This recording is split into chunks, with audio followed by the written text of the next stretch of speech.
Hey, thanks for being a part of the conversation. This is Forest Stories. I am the Poet in the Forest, a children's series that I penned out in the 1990s. Now, none of it would be possible if it wasn't for this forest right here in South Charlotte, North Carolina. I talk about it so much that I thought maybe it's time that you get to know what has inspired me for 30 years. Thanks for being a part of the conversation. Welcome back to the forest. Is it Silver Lake or is it Swan Lake? This lake right here inside this beautiful forest in South Charlotte, North Carolina. One road that leads you right up to the lake says it's Silver Lake. And then you have another road just a few feet up and it says Swan Lake. It's a mystery. Is it two different families? Is it two different journeys? When they created this area of the world, did somebody just automatically name the lake?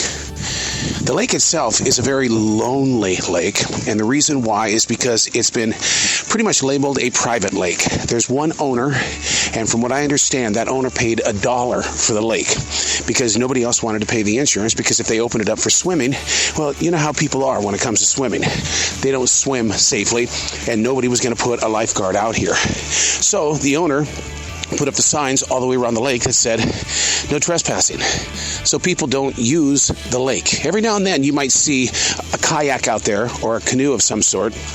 But I often wonder if the little blue house here on this road, the owner goes out there and screams like an older woman going, get off my lake, get out of here, you get.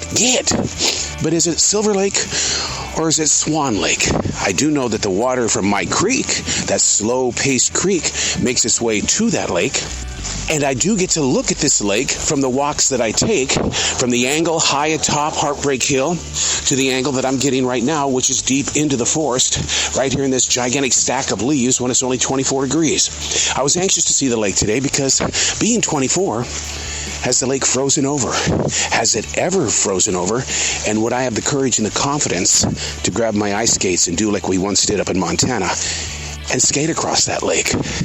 I'm not sure that lake would be nice to me. I think it might reach out and capture me.